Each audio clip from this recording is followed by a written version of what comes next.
qiyomat qoyim bo'lganda bir gunohkor bandani Alloh olib chiqar ekan o'rtaga. Keling tasavvur qiling, shuni o'zimizni qo'yib ko'raylik. Qiyomat boshlandi. Payg'ambarimiz alayhisalom aytibdilar.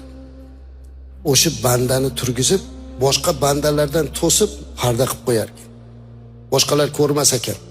So'roq savol qilyapti Alloh taolo. Hali bandani qo'liga amal daftarini berar ekan.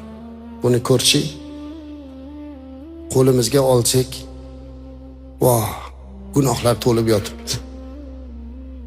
Haqiqatda ham azizlar, bu daftarimizga yozilyapti-da. Agar hozir hammamizni o'sha yozilgan daftarimizni kinoga aylantirib, bola chaqamiz oldida qo'yib beraman desa, hech kimimiz unamaymiz. Yo'q.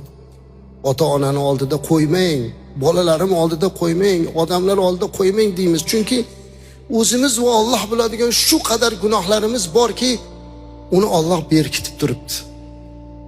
Hammamiz bilamiz, shu narsalar hech kim bilmagan ham daftarda bor azizlar. Alloh o'sha daftarni qo'limizga berdi. Tasavvur qiling qiyomat. O'qiyapmiz. Qancha gunohlar turibdi, Alloh biladi endi. Hadisda gunohlar turini aytmayapti. Falon ish deb ketyapti.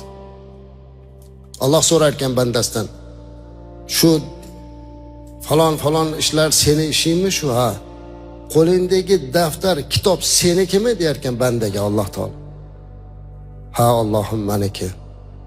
Senga zulm qilinmabdimi? Ya'ni adolatsizlik yo'qmi? Sen qilmagan narsa yozilmaganmi deb so'rayapti. Yo Robbim, qilganman shu ishlarni hammasini. Endi men sizlarga Allohning rahmatini aytay. Alloh muhabbatini aytay, ko'zingizga yosh keladi azizlarim.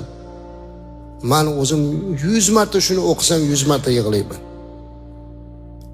Alloh aytar ekan: "Ya abdi, ey bandam, shu qilgan gunohlaringni u dunyoda odamlarga bildirganmanmi?" der ekan. "Yo Robbim, bildirmagansan." U dunyoda bildirmaganimni bu dunyoda ham bildirmayman bandam der ekan. Subhanalloh. Mana bu muhabbat emasmi sizlar? Bunaqa rahmat. Biz hozir boshqalarning gunohini bildirish bilan oboramiz.